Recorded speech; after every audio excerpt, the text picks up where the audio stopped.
this is the worst it can get. If this is the worst it can get, I can deal with it. This is SportsCenter. Getting a real taste of playing without their star, how Blake Griffin's injury will impact Oklahoma's tournament run. Not in the dance yet, but see 3 schools that could bust your brackets come March. Why Donovan is not sold on a long-term commitment in Philly, and the end of an era. Why Marvin Harrison is done in Indy. And closing in the much-anticipated return, meet the man lucky enough, right, to be Tiger's first vote.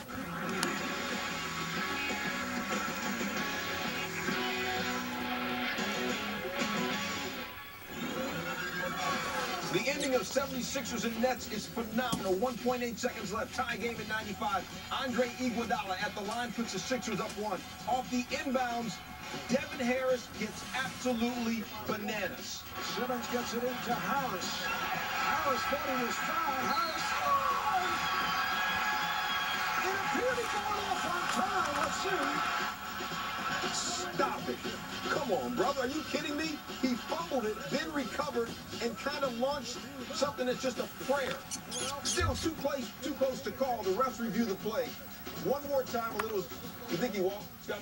No, because he Iguodala knocked the ball out of his hand, so he never had possession as he was running with it. Watch how close it is. Ball out of Harris's hand. Check the scores table. Red light has yet to come on. As we roll video, the red light comes on. There you go. Referees talk. I love you too, but just make the call. He's going to have to be real extra bad if we say it doesn't count. Devin Harris scores 39. Nets in their 5-game losing streak with a 98-96 win. After the game, Devin, how did it happen?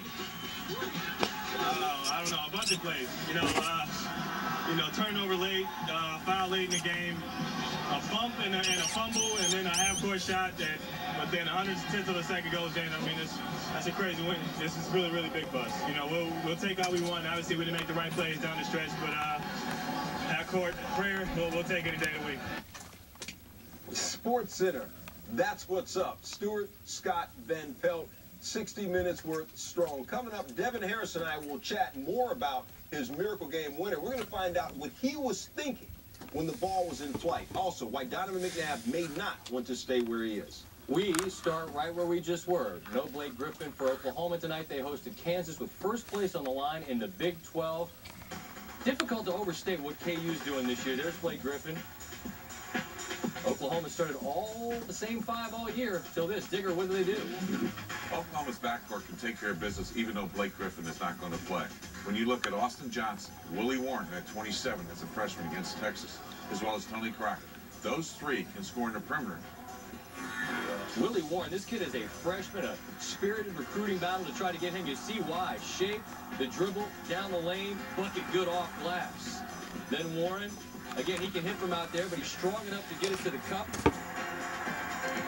Get a little love. Don't chest bump too hard. The man's got a concussion. Then Warren, Splappa, 12 points, 5 for 10 shooting. Oklahoma opens up a 12-point lead.